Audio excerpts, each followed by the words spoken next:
incluyendo la luz hasta llegar a un 85% o 90% y dando lo que es una enfermedad isquémica, ¿no? Cardíaca, ¿no? Y dando lugar a un infarto de miocardio, ¿no? Que hay necrosis, ¿no? En este caso. Entonces, acá vemos, por ejemplo, un poco de epidemiología, ¿no? Para ubicarnos. El infarto de miocardio o la cardiopatía, que es una consecuencia, ¿no? De una cardiopatía isquémica, es la causa principal de muerte en el mundo, ¿no? Es la causa principal de muerte en el mundo actualmente, ¿no? Y antes también. Entonces vemos que es una enfermedad muy importante, muy relevante, ¿no? Actualmente. Pero en el Perú no ocupa el primer lugar, ¿no? Sino todavía está en tercer puesto, más o menos, en el año 2011, ¿no? Porque en Perú todavía hay prevalencia de enfermedades transmisibles todavía. Y vemos que todavía, ajá, y ahí vemos que en este caso en el Perú sí hay, a veces contamos con podemos llegar a salvar al paciente, ¿no? En el caso con un tratamiento oportuno, ¿no? Bueno, se registraron 1.609 casos de infarto agudo de miocardio. La mayoría, el 62,8% es varones, mujeres solamente el 27,2%, de los cuales 1.345 procedían de Lima, ¿no? La mayor cantidad está en Lima y la provincia solo el 16,4%. Principalmente en salud, ¿no? Hay 55,1%, MINSA 14,1%, las clínicas 8,3%, Fuerzas Armadas 6,1%, ¿no? Entonces, vemos que la mayor cantidad de infartos se da en los varones, ¿no? No sé si te das mucho. Acá vemos, por ejemplo, en qué lugares se dieron más, ¿no? Siendo el mayor porcentaje, por ejemplo, el Rebagliati, ¿no? 7:30. Sí. Sí, vaya. El Rebagliati, también el Ya. Arequipa. Okay. Bueno, el Hospital Cayetano Heredia, ¿no? Etcétera, ¿no? Alberto Salval. Vemos los distintos hospitales afectados en este caso, por la enfermedad isquémica, ¿no? El infarto de miocardio, el INCOR también, ¿no? Entonces, ¿qué más vemos acá? Bueno, estos son principales tratamientos que se les da, ¿no? Que pueden ser estatinas o inhibidores de ECA, beta-bloqueantes, calcio antagonistas, inhibidores de GP2B3A, ¿no? De la glicoproteína, etcétera. Hay distintas formas. Y ahora sí vamos a lo que me tocó, que es la etiología. La etiología, bueno, un infarto de miocardio se presenta en pacientes con una cardiopatía isquémica, ¿no? Con ya antecedentes de angina, ¿no? Que todo. El miocardio es el músculo del corazón que sufre un infarto cuando existe una enfermedad coronaria avanzada, ¿no? Que puede ir súbitamente o puede ser progresivo, ¿no? Se produce cuando una placa de ateroma que se encuentra en el interior de una arteria coronaria se ulcera o se rompe, ¿no? Causando una obstrucción del vaso sanguíneo, ¿no? También sí, ajá, se produce generalmente por una placa de ateroma, ¿no? Este infarto agudo de miocardio puede estar precedida por antecedentes de angina inestable, ¿no? O otros tipos de angina, ¿no? Que, bueno, recordemos que la angina es algo reversible, mientras un infarto ya es que el tejido, los miocitos ya no, de manera irreversible no va a llegar suficiente oxígeno, ¿no? Y ni nutrientes a los músculos, ¿no? Del corazón. Bueno, ya les mencioné, ¿no? De las placas de ateroma, etcétera, ¿no? Que puede ser de distintos tipos, ¿no? Puede ser subendocárdico, transmural, ¿no? Dependiendo de la zona que se ve afectada del corazón también. Bueno, eso es la etiología. Acá vemos, por ejemplo, que el porcentaje, ¿no? Como conforme pasen los años, la luz va siendo reducida, ¿no? Por la placa de ateroma. Esta placa tiene un centro, ¿no? Ya les voy a mencionar mis compañeros, ¿no? Un centro necrótico y también va a haber una capa fibrosa, etcétera. Pero ya esto va a estar mencionado después. Bueno, el trombo y el émbolo son la presencia de la esclerosis en un vaso sanguíneo hace que en dicho vaso existan estrechamientos, ¿no? Y se produce fácilmente un trombo también. En la placa de ateroma, por la hipertensión o por motivos, conforme pasa el tiempo, se puede formar también un trombo alrededor de este, ¿no? Que es un coágulo, ¿no? Es un coágulo que no, es un coágulo, bueno, plaquetas con eritrocitos, es fibrinógeno, ¿no? Proteínas de coagulación, etcétera. Luego este trombo puede romperse y producir lo que es un émbolo y bueno, dirigirse hacia distintos órganos, ¿no? Sea el pulmón, un émbolo pulmonar o distintos órganos en realidad. Factores de riesgo. Los principales factores de riesgo que se mencionan para el infarto agudo del miocardio son el principal, la hipertensión arterial, ¿sí? Una presión alta, ¿no? Bueno, siempre mayor de 140, etc. Colesterol alto también, mayor de 200. Tabaquismo también, el hábito de fumar se asocia mucho con lo que es un infarto agudo del miocardio. También es más común que en hombres y mujeres, ya les había mencionado. La hipercolesterolemia, no, un perfil lipídico aumentado, ¿no? Proteínas, lipoproteínas LDL aumentadas y HDL disminuidas, ¿no? Homocisteinemia también, diabetes mellitus.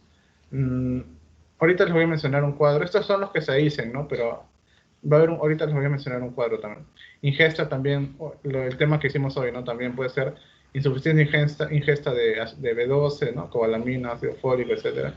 Enfermedad celíaca también y también obesidad, o sea, un índice de masa corporal mayor de 30, ¿no? Y una edad mayor de 50 años, mayor de 60 años. Acá vemos, por ejemplo, lo que es los factores de riesgo por un estudio. Vemos que la edad de 75 años tiene un OR de 5,6. Este es para la mortalidad, ¿no? En el hospital. En este caso, el sexo femenino tiene una mortalidad, ¿no? Mayor factor de riesgo, ¿no? De 3,6, ¿no? En este caso. La hipertensión arterial, que es muy importante también.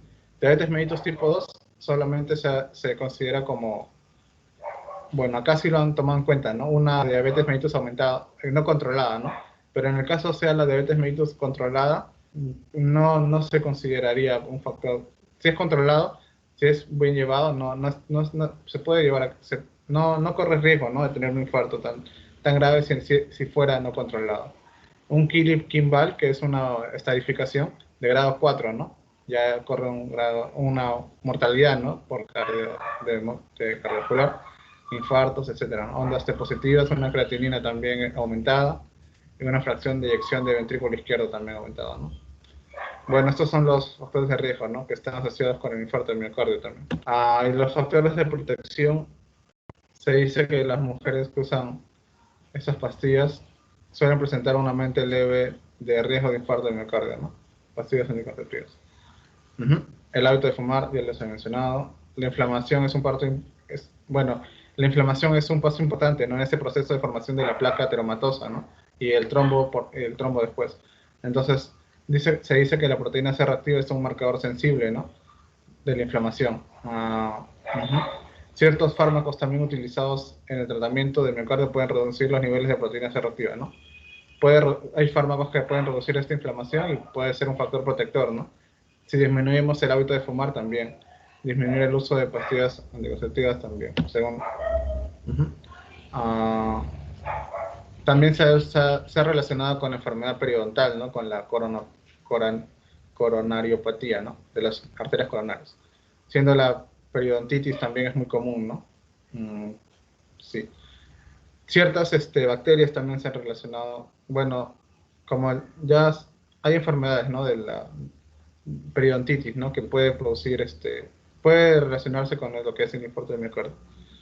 Acá lo explican, ¿no? ¿Por qué? Porque esto aumenta la proteína C reactiva, etcétera, ¿no? Y esto induce la inflamación que va a hacer que el vaso que aumente la inflamación en ese vaso, ¿no? Que le haya una disfunción endotelial, y luego ya va a explicar los mecanismos fisiopatológicos mis compañeros. Eso sería todo, gracias. Ese es mi tema. Ahora va a pasar mi otro compañero. Buenas tardes, doctora. Voy a compartir mi pantalla.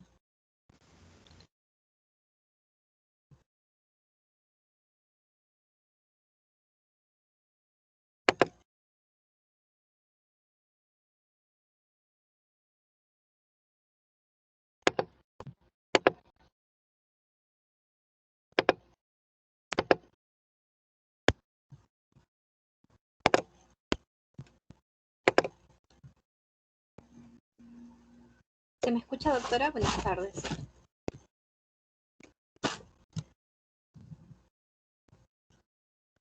Sí, se escucha. Ya, gracias. Bueno, soy Nelly Arias Carguas. A mí me ha tocado exponer sobre la histopatología del infarto del miocardio. Ya, bien. Bueno, como podemos apreciar, he hecho un cuadrito y dentro de las áreas áreas lesionadas que van a sufrir una secuencia progresiva de cambios morfológicos que implican un proceso de necrosis en el infarto agudo el infarto del miocardio. En este cuadro podemos apreciar, podemos observar que el aspecto macroscópico, el aspecto macroscópico, el aspecto microscópico van a tener mucho que ver sobre lo que es la histopatología del infarto y de esto va a depender la supervivencia del paciente en el transcurso de las horas. Por eso es que vemos que va en este cuadrito que tenemos, de acuerdo a las horas que pasan del infarto, se van a desarrollar diferentes vistas, se van a poder observar de diferente manera el corazón. Tenemos también en microscopía electrónica, ¿no? Vamos a observar entonces que en la primera media hora de ocurrido este suceso no existe cambios macroscópicos ni microscópicos apreciables, pero en el microscopio electrónico sí se observa relajación de miofibrillas, pérdida de glucógeno, tumefacción mitocondrial. En este punto se puede decir que el infarto es reversible aún. Pasada ya la media hora, de media hora a las 4 horas siguientes, también no se va a apreciar cambios macroscópicos importantes, pero se convierte en una lesión irreversible, a diferencia del primero que es hasta la primera media hora, ¿no? En el que hasta las 4 horas siguientes no se va a apreciar, ¿no?, los cambios macroscópicos, pero sí los microscópicos ligeros y la degradación del sarcolema.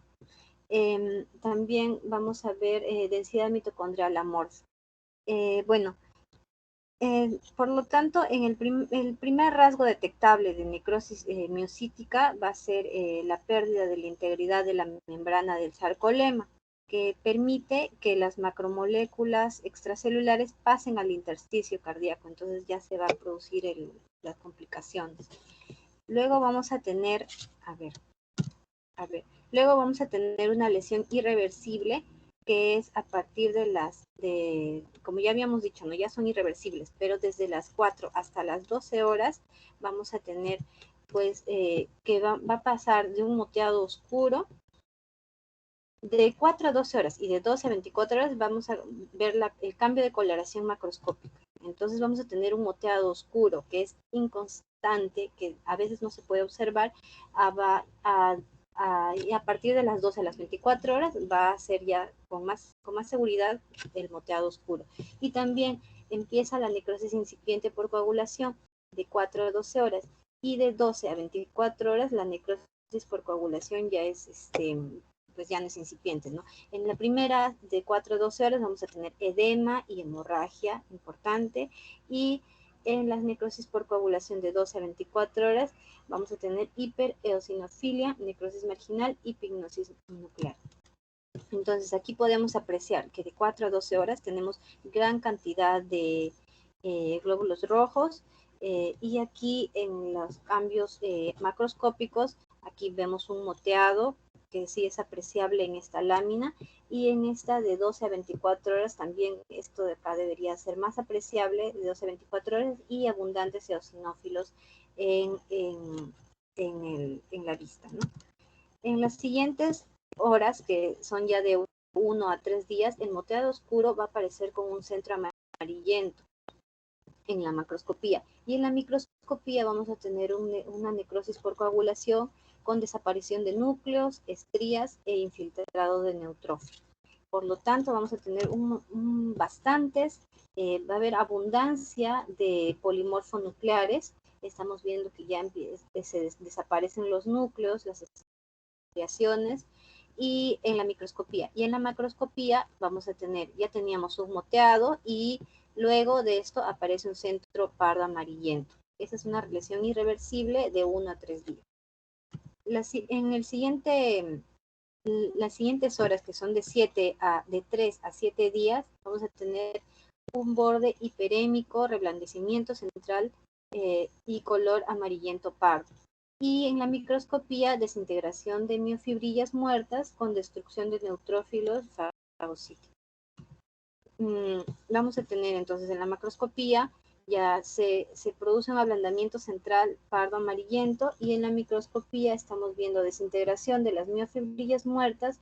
Hay menor cantidad de polimorfonucleares, como podemos apreciar, acá hay abundancia, acá hay una menor cantidad, y comienza la fagocitosis mononuclear. Luego de esto vamos a pasar de 7 a 10 días, donde hay máximo reblandecimiento de color amarillento, se va disminuyendo con áreas hundidas de color rojo pardo. Es como si se estuviese secando, ¿no? Y luego en la microscopía esto se va a apreciar fagocitosis de células muertas, formación precoz de tejido de granulación y en los bordes. Aquí podemos apreciar las partes amarillentas y alrededor unas partes deprimidas, rojizas, más oscuras, que es como si se estuviese secando esta parte de este músculo. Luego vamos a tener una lesión irreversible de 10 a 14 días, que en la macroscopía se observa lesión amarillenta parduzca con bordes deprimidos más oscuros acá a los costados, y formación de colágeno. Empieza a formarse con abundante colágeno, y en la microscopía tejido de granulación bien definido, y comienzan los depósitos de colágeno en esta parte. Es como que, como veíamos, se estaba secando, acá se está secando más. Y luego de 2 a 8 semanas ya se completa la gran cantidad de depósitos de colágeno en la microscopía, y en la macroscopía se forma una cicatriz gris blanquecina. Eso sería todo.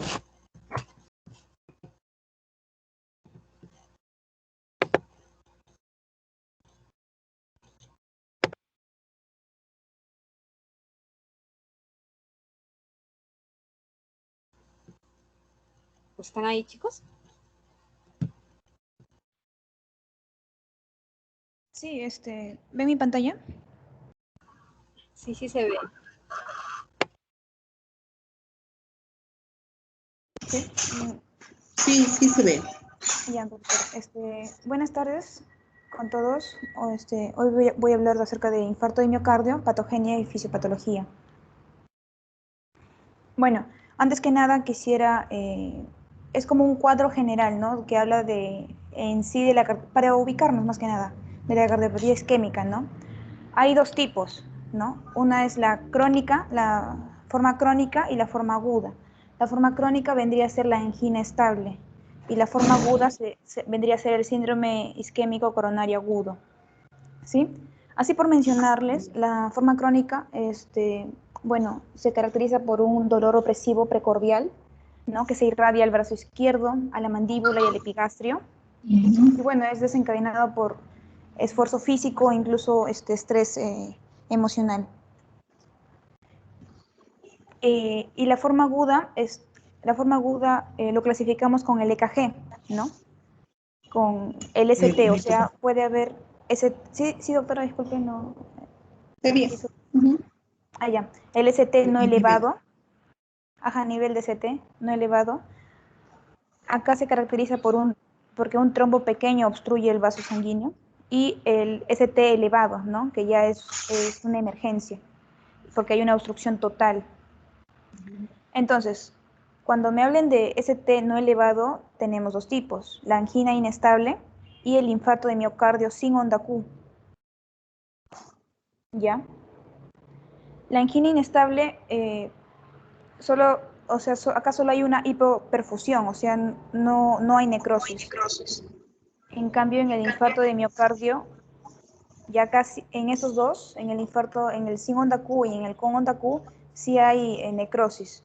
Solo que esta es una parcial, ¿no? Y esto ya es, como es de emergencia, ya vendría a ser total. Incluso se llama también transmural o subepicárdico, y este se llama subendocárdico, porque hay necrosis en la zona endocárdica. Y bueno, y por mencionar la angina atípica, ¿no? ¿Quiénes pueden tener angina atípica o quiénes hacen angina atípica? Bueno, son las mujeres, ¿no? Mujeres con diabetes mellitus, y también tienen que son adultos mayores. Bueno, eso es más que nada para ubicarnos, ¿no? De lo que vamos a hablar, ¿no? El infarto de miocardio subendocárdico y el infarto de miocardio con onda Q transmural o subepicárdico. Me fue el nombre, ya. Sigamos. Bueno, acá vamos a hablar un poco de la aterosclerosis, ¿no? Su fisiopatología. Tenemos que recordar que algunos factores de riesgo son la diabetes, la hipertensión arterial sistémica, ¿no? La hiperlipidemia, el consumo de tabaco, predisposición genética, que también es importante, ¿no? Que es un factor importante para desarrollar aterosclerosis. La diabetes, ¿por qué? Porque tiene productos de glicosilación avanzada, que son sustancias tóxicas, que son derivados del que la glucosa se metaboliza excesivamente. Y también tenemos la hipertensión arterial sistémica, que se explica porque esta provoca como un estrés hemodinámico, ¿no? Es que la presión que generan las moléculas de sangre, ¿no?, contra las paredes de las arterias, esto va a generar el estrés hemodinámico. Va a generar lesiones endoteliales, y esto, cuando se cronifica, ya va a generar lesiones endoteliales. Bueno, el segundo paso vendría a ser la disfunción endotelial, ¿no? Que acá hay un aumento de la permeabilidad, ¿no?, en el endotelio, y hay adhesión de los leucocitos, ¿no?, citoquinas, factores de coagulación, y hay una migración de los monocitos, ¿no? Estamos en el torrente sanguíneo, entonces están circulando los monocitos y también circulan las LDL y todo. Pero ¿por qué no nos hace daño ahí? Porque nosotros tenemos sustancias antioxidantes, ¿no?, que como que neutralizan. En cambio, ya cuando puede haber, no sé, alguna lesión o alguna disfunción, que ya es cuando ya se cronifica, estas salen, ¿no? Las LDL salen porque aumentan la permeabilidad del endotelio, y acá ya en la túnica íntima ya se oxidan y se vuelven más tóxicas, ¿no?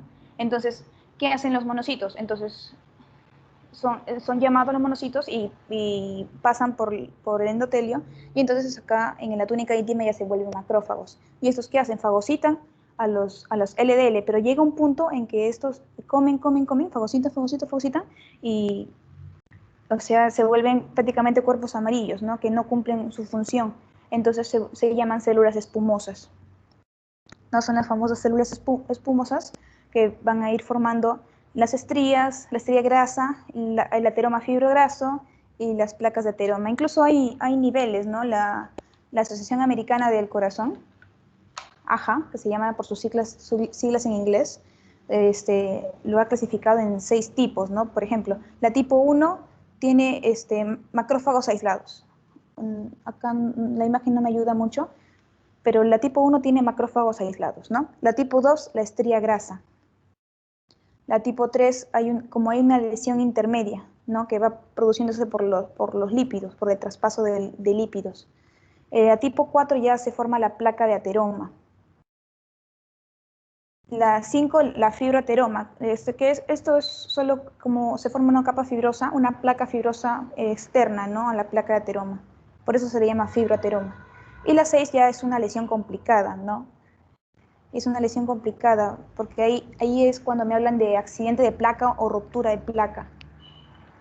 Acá, ¿no? Por ejemplo, una placa de ateroma, acá sufre la hemorragia intraplaca o la ruptura intraplaca, ¿no?, por las fuerzas mecánicas. Y esto va a exponer al colágeno, lo que va a hacer que tejido cicatricial no, o sea, hace que sea menos elástico la arteria, lo que puede provocar ruptura, ¿no?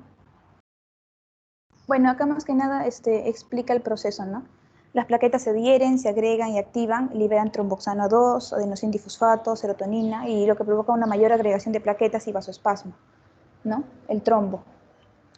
Luego hay una activación de la coagulación por una exposición al factor tisular y otros mecanismos que agrava el trombo y crece. Y bueno, el trombo puede evolucionar en pocos minutos y va a ocluir por completo la luz de la arteria coronaria, ¿no? Acá el trombo mural con obstrucción parcial y el trombo oclusivo o transmural, que ya es una obstrucción total, que ya es un caso de emergencia, como les mencioné. ¿no? Y este es con onda Q, ¿no? Esto puede provocar un infarto de miocardio con onda Q, o llamado también subepicárdico. Bueno, acá en esta imagen es una angiografía post-mortem que muestra la cara posterior del corazón, ya de un paciente fallecido durante la evolución de un infarto agudo de miocardio. Acá en la flechita se observa la oclusión total de la arteria coronaria derecha, ¿no? Por un trombo agudo. También se observa que hay una hipoperfusión de los capilares del corazón, ¿no? Bueno, esto... Siguiente. Bueno, acá, esto es, lo saqué del POR, del Robbins, y es una respuesta miocárdica, ¿no? O sea, es que esta obstrucción arterial reduce el flujo sanguíneo, ¿no? Y cuando reduce el flujo sanguíneo, ¿qué provoca? Provoca isquemia, ¿no? ¿Y esto qué va a provocar? Una disfunción del miocardio. Y al final van a morir los miocitos. O sea, la primera consecuencia bioquímica de la isquemia de miocárdica es la suspensión del metabolismo, o sea, hay una disminución del ATP, pero hay un aumento de sustancias tóxicas como el lactato. ¿Ya? Y bueno, en esta imagen manifiesta que durante unos 30 minutos después del comienzo de la isquemia, esta puede ser reversible, o sea, puede revertirse, ¿no? Lo que ha pasado, pero llega un punto en que ya no va a ser irreversible.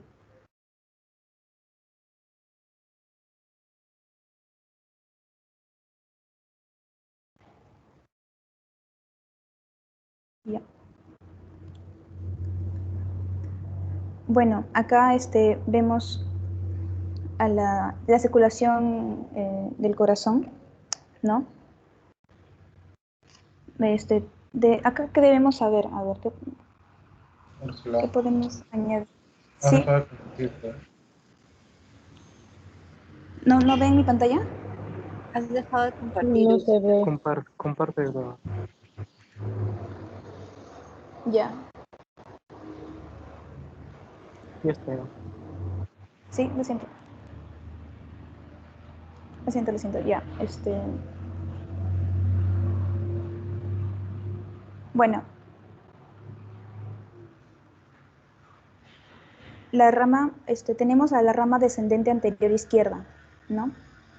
Esta rama descendente anterior izquierda va a irrigar la mayor parte de la punta del corazón, ¿ya? O sea, la pared anterior del ventrículo izquierdo. Esa es la parte anterior. También, y los 2/3 anteriores del tabique interventricular. La arteria coronaria, acá no se ve, sería esta.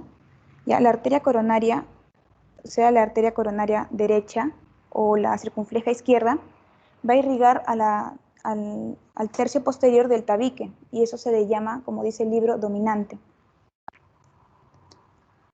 Bueno, en una circulación, cuando hay una circulación dominante derecha, que esto está presente en el 80% de la población, las personas con la arteria coronaria derecha, o sea, va a irrigar a toda la pared ventricular.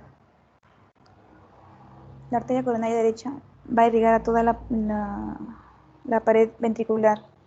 Y también va a irrigar la pared basal, la posterior basal del ventrículo izquierdo. Y el tercio posterior del tabique interventricular. Y la circunfleja izquierda va a irrigar la pared lateral del ventrículo izquierdo.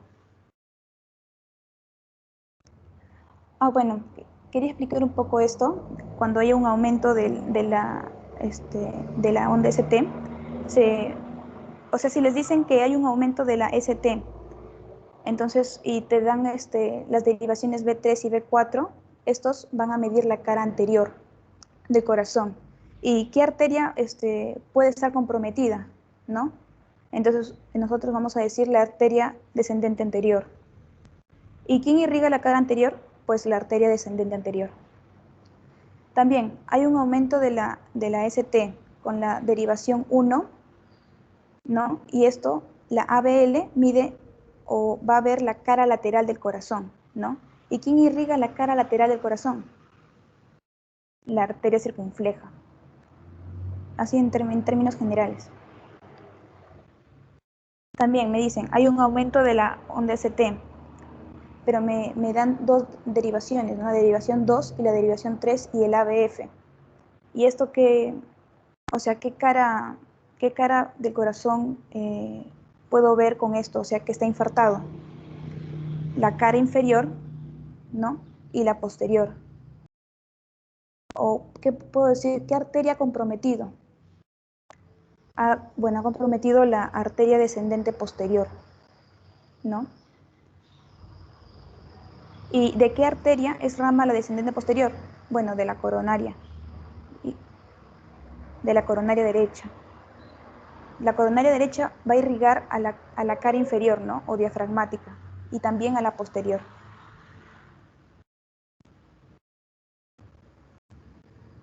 Bueno, eso sería todo. Gracias.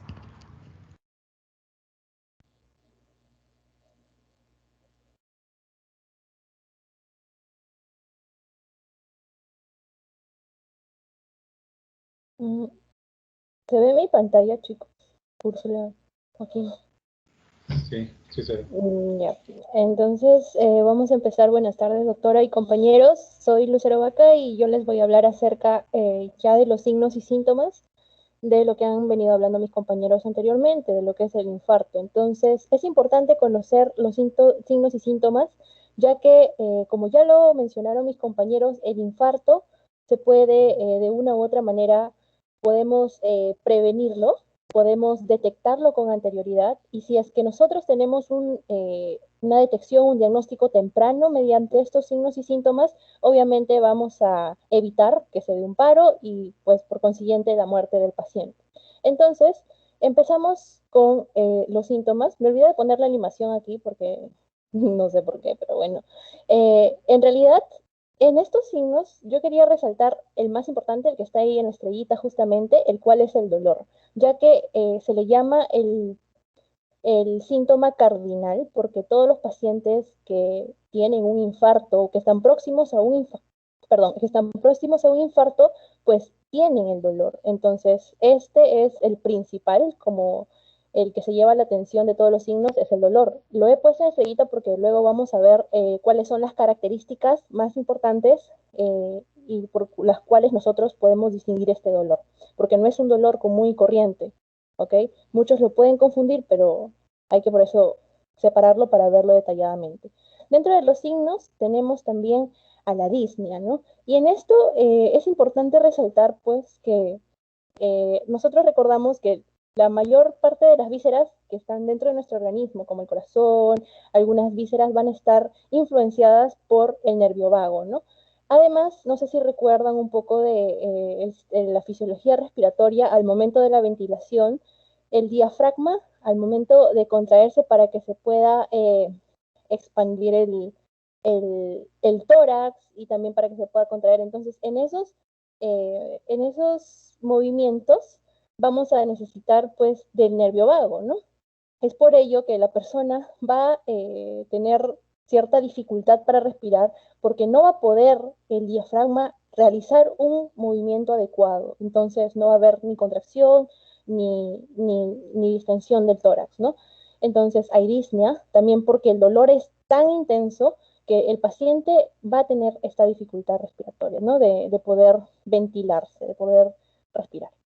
En cuanto a los síntomas vegetativos, tenemos pues, o conocemos a los síntomas neurovegetativos, a aquellos pues que van a estar influenciados justamente por el vago, ¿no? Que les había hablado.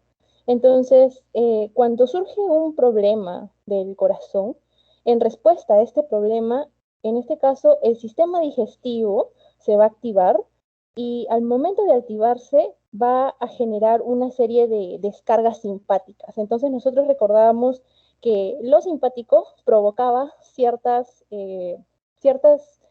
características, como por ejemplo las náuseas, los vómitos, la sudoración excesiva también. Entonces hacía que el sistema esté así, alerta. Entonces, eso es una de las características también. Entonces, si nosotros tenemos a un paciente que viene con un dolor, así como si le hubiera caído un carro encima, porque eso es lo que manifiestan algunos. Viene con disnea, tiene náuseas y sobre todo tiene la sudoración excesiva, es momento de ponernos alertas y llevarnos ya a un centro hospitalario, ya que lo pueda atender con cierto tratamiento farmacológico o etcétera. Entonces es bueno reconocer también esto. También los pacientes se sienten angustiados, se sienten ansiosos porque el dolor es insoportable, de verdad. Hay mareos, algunos llegan a perder la conciencia en un tiempo breve. También tienen sensación de que ya se están muriendo, están muy débiles. La frecuencia cardíaca aumenta y esto se explica porque obviamente el sistema está bastante alerta, ¿no? El sistema simpático está en todo alterado, ¿no? Hay hipotensión porque obviamente tiene que compensar esa parte que se está infartando, esa parte que está llena la arteria del ateroma, de todo lo que está ahí que está ahí interfiriendo el pase de la sangre, pues obviamente hay hipotensión, los vasos se relajan y pues de esta manera puede ir también más rápido, puede fluir la sangre hacia ese lugar. Hay distensión venosa yugular también, hay disminución en la intensidad de los ruidos cardíacos y hay presencia justamente de estos ruidos, del ruido 3 y del ruido 4. Entonces nosotros recordábamos que el ruido 4 es un ruido patológico y el ruido 3 básicamente se iba a presentar en los pacientes que tenían ciertas dificultades a nivel de los ventrículos, ¿no? Y sobre todo hay aquellos que tenían un problema en el aumento del llenado ventricular. Entonces, eso más o menos se puede explicar por ahí. Ahora hablamos del signo principal, el cual es el dolor. Entonces, si el paciente viene con dolor y es un dolor que dice que ya no lo puede soportar, que es un dolor como si alguien estuviera encima de él, ya. Entonces, hay que evaluar las características, ¿no? Por ejemplo, este dolor se caracteriza porque en cuanto a la forma es bastante intenso, bastante profundo, es opresivo, ¿no? Además, es intermitente, es continuo, y a veces cuando se le da tratamiento, a veces no cede, ¿no? Incluso cuando la persona se le pone en reposo, no cede. Entonces, ya, sospechemos de que es un infarto.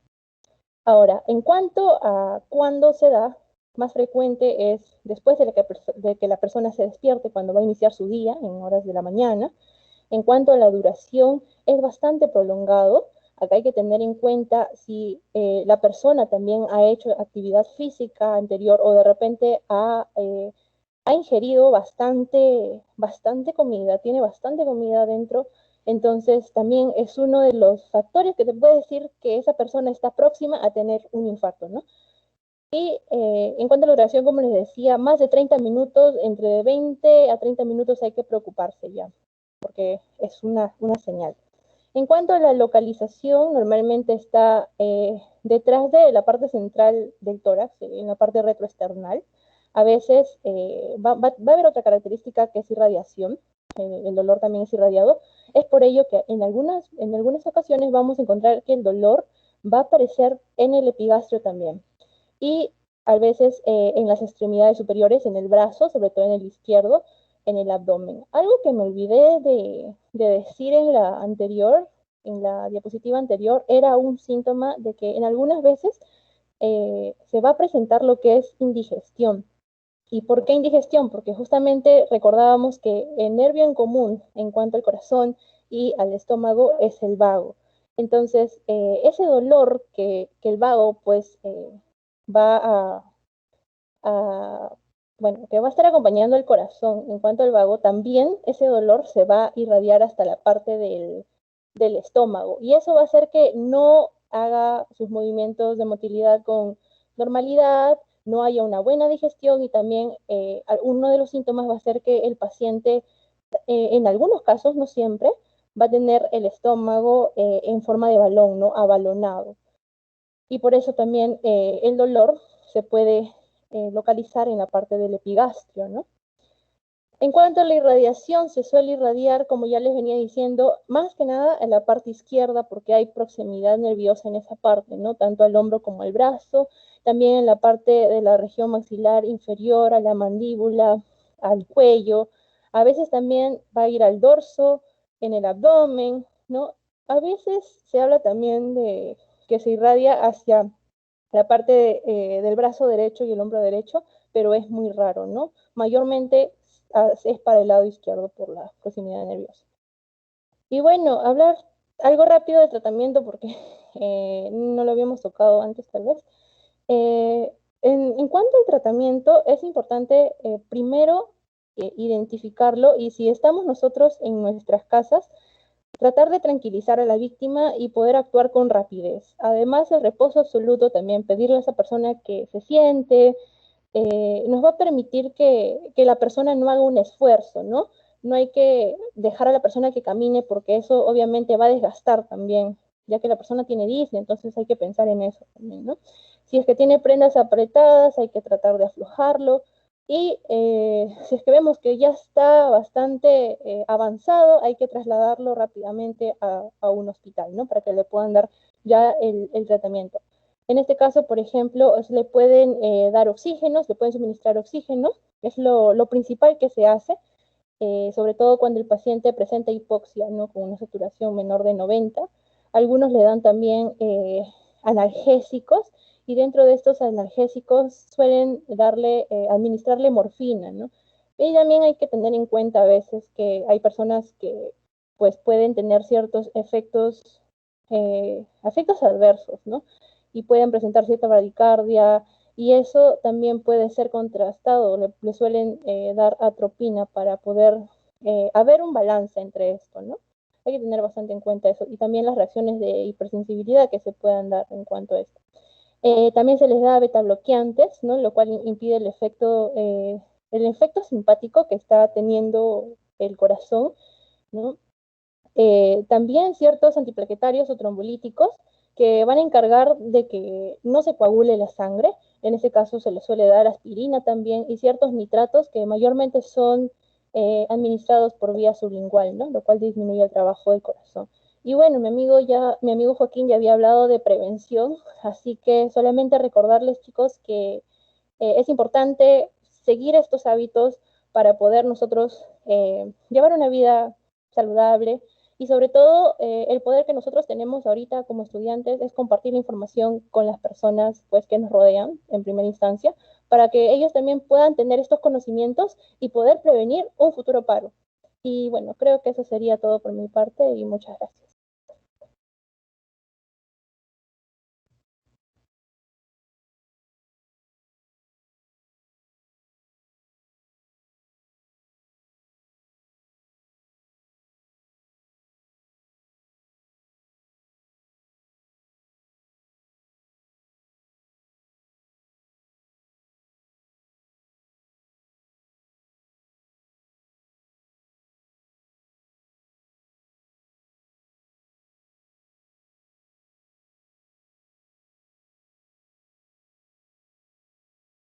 Buenas tardes, doctora. Buenas tardes, compañeros. ¿Se ve mi pantalla?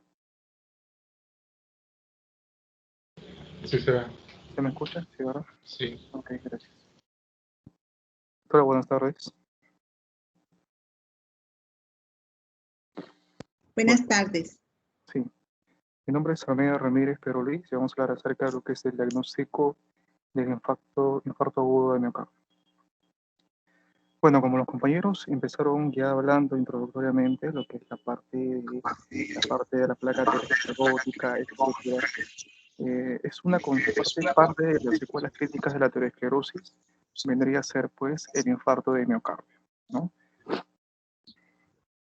El infarto de miocardio se diagnostica en virtud de los síntomas críticos y mediante pruebas analíticas destinadas a detectar sobre todo presencia de proteínas miocárdicas a nivel de plasma y también la identificación de los cambios electrocardiográficos característicos. Vamos a valernos entonces, entre tantas, los dos principales métodos diagnósticos vendría a ser entonces el EKG, electrocardiograma, junto con las proteínas séricas. Habitualmente los pacientes con infarto y miocardio presentan, como se describió, dolor torácico prolongado de más de 30 minutos. Recordar que esos 30 minutos son claves, ¿no? Para poder salvar a esos tipos de pacientes, ¿no? Con este infarto. Descrito como constrictivo, punzante u opresivo, asociado a pulso rápido y débil y sudoración profusa y aforismo.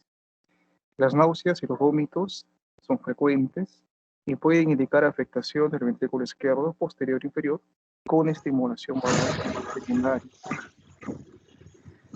La identificación. ¿Quién puede estar teniendo un infarto? Las perlas clínicas consideradas, vamos a conocer los factores de riesgo del paciente, va a aumentar la sospecha. Aquel paciente con dolor típico que se ha descrito, aquel dolor de tipo retroesternal de carácter que aprieta, opresivo, con irradiación, ¿no? que se expande a la parte interna del brazo izquierdo a nivel de mandíbula, acompañado de síntomas adrenérgicos, por ejemplo, la diaforesis, la sensación de evacuar, el mareo, el síncope, ¿no? Ante la presencia de dolor precordial, se deberá descartar el diagnóstico de un síndrome isquémico coronario agudo. Van a existir grupos, obviamente también se describió a pacientes diabéticos, adultos mayores y las mujeres, los cuales pueden presentar síntomas inespecíficos. Es importante durante el diagnóstico, durante la historia clínica, preguntar sobre los principales factores de riesgo, como por ejemplo si el paciente presenta hipertensión arterial sistémica, si el paciente ha fumado, si el paciente presenta obesidad, si el paciente es diabético, y por supuesto también se demuestra que las pacientes posmenopáusicas, debido a la disminución de estrógeno, también entran a estos factores o a esta población en riesgo. Uno de los principales problemas en el diagnóstico y el retraso de la atención con el infarto agudo del miocardio, con elevación del segmento ST a lo largo del tiempo, ha sido el diagnóstico tardío, debido a que el médico no identifica el síndrome o lo atribuye a los síntomas o a otras etiologías. El electrocardiograma es la herramienta entonces más importante en el diagnóstico del infarto con elevación del segmento ST. Recordar que este electrocardiograma debe tomarse antes de los 10 minutos. El segmento ST se medirá en el punto J. Ya veremos qué es el punto J. Hay una elevación del segmento ST mayor a 1 milímetro o que equivalente a 0.1 milivoltios en dos derivaciones contiguas, excepto en la derivación V2 y V3. En el caso de los hombres, mayores a 0.2 milivoltios en mayores de 40 años y mayor a 0.25 en menores de 40 años. Y en caso de mujeres, mayor a 0.15 milivoltios. La elevación del segmento ST en derivaciones posteriores mayores a 0.5 milivoltios. Entonces, la conclusión es que el electrocardiograma es la herramienta clave para el diagnóstico del infarto de miocardio. En el contexto del dolor precordial es de suma importancia obtener un EKG en menos de 10 minutos, ya que al realizarlo podremos observar la elevación del segmento ST y continuar con la activación del paciente. Esto es un recordaris, como les repito. Es de suma importancia conocer la representación en el electrocardiograma de las áreas anatómicas del corazón. Por eso aquí recordar entonces las diferentes partes del EKG, la onda P, la onda QRS, el punto J, que es el inicio del segmento ST, la onda T y la onda O. En el caso del infarto con elevación del segmento ST, recuerden pues que van a haber derivaciones, ¿no? En el caso de la V1 y la derivación V2 en la zona septal, y la arteria coronaria responsable de dicha irrigación anatómica vendría a ser la descendente anterior, ¿no? La V3 y la V4, la derivación, la región anatómica anterior del corazón, la V5, la V6, la zona apical, la V1, la V6, más la derivación 1 y la derivación VL, ¿no? Left, anterior extenso, lateral, inferior y posterior, cada uno respectivamente, ¿no? Bueno, aquí están gráficamente representados, lo descrito en el cuadro anterior, las diferentes derivaciones, ¿no? Vemos aquí la derivación anterior, desde V1 a V6, ¿no? La cara anterior del corazón, la zona anterolateral del corazón, lo expresa la derivación V5, V6, la derivación 1 y AVL, la parte anteroseptal, V1, V2, y así, respectivamente, como ustedes pueden apreciar en la imagen. Esta es la evolución del electrocardiograma durante el infarto de miocardio agudo con una Q, también denominado infarto de miocardio agudo con elevación en el segmento ST. Este es una onda normal, ¿no? En el infarto agudo hay una elevación del segmento ST estamos hablando de este tipo de infarto específicamente. Miren ustedes la elevación. Además de la elevación del ST, hay una disminución de la onda R y hay un inicio de la onda Q. Aproximadamente en el día 12 hay una inversión de la onda T y una onda Q más pronunciada. Varios días después se logra la normalización del desenvolvimiento del paciente esterilizado, presencia de una onda T invertida. Varias semanas después, la onda T y el segmento ST vuelven a la normalidad y la onda Q persiste. Otro método importante en el diagnóstico del infarto agudo del miocardio es la presencia de enzimas cardíacas. Recordar que esta presencia de enzimas cardíacas es por consecuencia de la liberación de proteínas, miocitos, en este infarto. Algunas de ellas, por ejemplo, van a ser las troponinas, la creatincinasa, entre otras, menos importantes. Bueno, los resultados de las enzimas cardíacas no deben retrasar el tratamiento de reperfusión en el contexto del infarto con elevación del segmento en CT. Es muy importante resaltar que en las primeras 4 horas de evolución suelen ser negativas. Por tanto, no se utilizan para decisiones terapéuticas en el infarto. Las enzimas de daño miocárdico, como son la troponina y la creatincinasa, son parte, una de sus isoenzimas que más adelante lo hablaremos, son parte del diagnóstico del infarto agudo del miocardio sin elevación del segmento ST. Actualmente se demuestra que la troponina tiene mayor sensibilidad que otras enzimas cardíacas que permiten el diagnóstico temprano del infarto agudo del miocardio con elevación del segmento ST, aún en las primeras 2 horas desde que inició el dolor. Estos son los principales biomarcadores de daño miocárdico: el tiempo de aparición, el pico máximo de la elevación y el tiempo de retorno a la normalidad son datos y números que debemos de considerar. En el caso del biomarcador de la creatincinasa, tiempo de aparición de 3 a 12 horas, al igual que las troponinas, tanto I y T, ¿no? El pico máximo de elevación de 24 horas, 12 horas en el caso de I, troponina T. Estos marcadores séricos del infarto, recuerden que la necrosis del tejido miocárdico provoca la ruptura del sarcolema. Recuerden que el sarcolema es el nombre que recibe la membrana celular en el músculo. De manera que las macromoléculas intracelulares se filtran al intersticio cardíaco y finalmente se dirigen al torrente sanguíneo. Esa es la principal razón que debido a esta necrosis las enzimas cardíacas se pueden dosar, se pueden medir. Entonces, hay confirmación. El hecho de que nosotros captemos enzimas quiere decir que ha habido presencia y ha habido actividad o ha habido el evento necrótico. La detección de estas moléculas en el suero, especialmente las troponinas específicas cardíacas y la isoenzima, ¿no? En realidad la creatincinasa es una enzima que tiene 3 tipos de variantes, específicamente la presente en el músculo cardíaco va a ser la creatincinasa MB. Desempeña un papel muy importante tanto para su diagnóstico como para su pronóstico. En pacientes con infarto, con elevación del ST o sin presencia, estos marcadores ascienden un nivel umbral con una secuencia temporal definida. En el caso de las troponinas, hablar brevemente de esta sustancia que se incrementa durante el evento del infarto. Recuerden que las troponinas es una proteína reguladora en las células musculares que controla las interacciones entre la miocina y la actina, ¿no? Como pueden ver, acá están las troponinas, que están compuestas por 3 subunidades: la troponina C, la troponina I y la troponina de tipo G. Aunque estas subunidades se encuentran tanto en músculo cardíaco como en el músculo esquelético, la estructura de las formas cardíacas, ¿no?, de la troponina y troponina I y T es única y se han desarrollado pruebas sumamente específicas para su detección mensural. Puesto que los niveles séricos no existen en prácticamente en personas sanas, la presencia de elevaciones, incluso menores o mínimas, de troponinas sirven de marcador eficaz y sensible de lesión miocítica. Las troponinas cardíacas empiezan a aumentar de 3 a 4 horas después del inicio de un infarto de miocardio, y el nivel más alto se sitúa entre las 18 y 36 horas, y luego disminuye lentamente, lo cual permite su detección durante 10 a 14 días, hasta 2 semanas.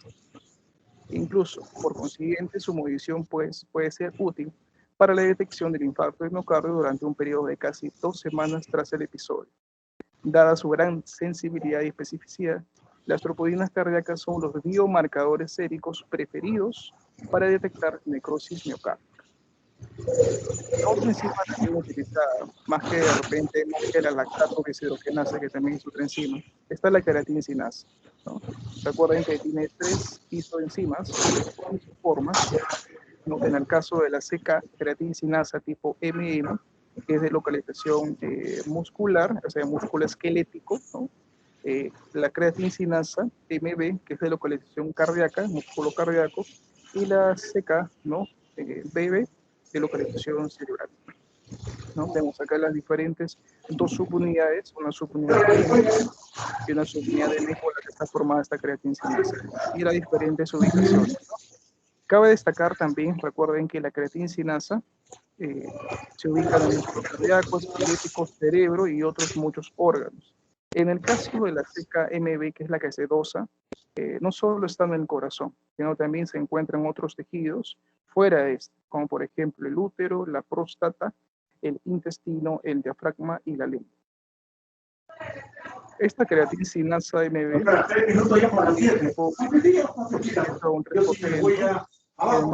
y si hay ausencia, esto hay que tener muy en cuenta, ¿no?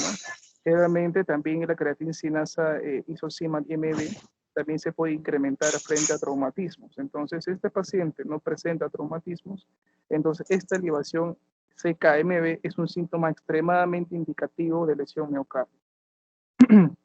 Para facilitar el diagnóstico de infarto de miocardio con este marcador, es frecuente calcular el cociente también de CKMB y el total de CK. Entonces, si nosotros dividimos, ¿no? La cantidad de creatinsinasa cardíaca entre el total de creatinsinasa, para poder uno indicar que hay lesión miocárdica, este porcentaje a multiplicarlo por 100 debe de ser mayor de 2,5%, ¿no? Frente a ese porcentaje, estaríamos frente a una lesión miocárdica, y si fuera inferior a esta cifra, si la elevación de CKMB es de otro, probablemente otro origen. Y no estaremos frente a un infarto. El nivel sérico de CKMB empieza a aumentar, como les repito, de 3 a 8 horas después del infarto, alcanza un valor máximo a las 24 horas y regresa a la normalidad entre 48 y 72 horas. Acá está una comparación entre el pico máximo de las troponinas y la creatinsinasa de tipo cardíaco. Este es digamos, la explicación, lo que permite, pues, lo que permite la explicación del dosaje de las enzimas. Este tipo de enzimas, entonces, frente al infarto agudo de miocardio, ¿no? O sea, el inicio del infarto, vemos aquí a la miosina, a la actina, y obviamente al hacer esta membrana, pues, estas proteínas empiezan a derivarse del intersticio. Inmediatamente, al haber necrosis, estas proteínas a nivel de intersticio pasan a la circulación sanguínea, y por eso que se puede, pues, ahí usar. No solamente está la troponina, sino también la creatinsinasa, y entre otras menos específicas como la hemoglobina, la lactato deshidrogenasa. Aquí, por ejemplo, vemos un cuadro comparativo, ¿no? Entre la troponina, creatinsinasa cardíaca y la mioglobina. Recuerden que solo tenemos 90 minutos para salvar una vida y la importancia de la reperfusión y el tratamiento a tiempo, ¿no? Bien, sería todo. Muchas gracias.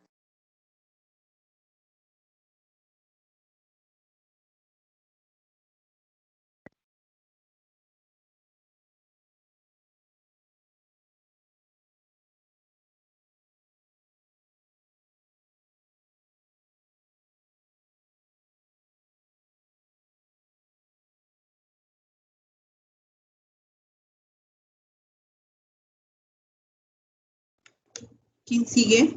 Ya no hay nadie. Todos pusieron los del grupo. Sí, cierto. Todos los del grupo. Ya. Bueno, está bien. Justamente ustedes han hecho una exposición muy interesante acerca de cómo diversos factores intervienen, ¿no?, en el manejo del infarto, ¿no?, que son pruebas necesarias para luego evaluar frente a qué tipo de infarto estamos, ¿no?, de un agudo, reciente, y cómo vamos a poder manejar a ese paciente, ¿no? Aparte de tomar el electrocardiograma, sino por sus dosajes bioquímicos, ¿no? Y poder ver el grado de daño que puede haber sufrido en la fibra miocárdica, o si va a tener una recuperación muy rápida, ¿no? Entonces, eso es importante, lo que ha expuesto tu compañero, los últimos que han expuesto, ¿no? Ya viendo un poco, aparte del hemograma, evaluando en sí por las dosajes que se han pedido, ¿no? Entonces, sí, como le digo, la parte de infarto vamos siempre a tener que revisar, siempre está en constante, aparte de conocer en sí la fisiopatología de la enfermedad, lo que varía a veces el manejo en sí en tomar el tratamiento que puede seguir un paciente, ¿no? Para poder rehabilitarlo y ver la magnitud del problema. De repente, después de un tratamiento podemos hacer que el paciente se reincorpore y realmente revierta el daño ocasionado, ¿no? Y que no sea mayor para tratar de que el paciente pueda continuar con una vida activa. O de lo contrario, pues tendremos que el paciente va a pasar cada vez a unidades de cuidados intensivos con mayor riesgo de perder la vida, ¿no? Entonces, sí, cómo intervienen en sí los dosajes, la evaluación y la dedicación que tenemos que tener para hacer un seguimiento del paciente, porque no es paciente que le podemos, o podemos obviar algunos pasos para quedar, pues, en hacerlo el día de mañana o pasado, ¿no? Tenemos una monitorización constante en una unidad, ¿no?, intensiva para tratar de recuperar a nuestro paciente del infarto. Muy bien, chicos. Han hecho una revisión bastante breve, pero muy buena, muy buena. Y el siguiente seminario que nos toca. ¿Sí? El siguiente seminario, ¿qué tema toca después del infarto? Linfoma no Hodgkin, doctora, buenas tardes. Ah, ya, linfoma no Hodgkin. Ya, linfoma no Hodgkin.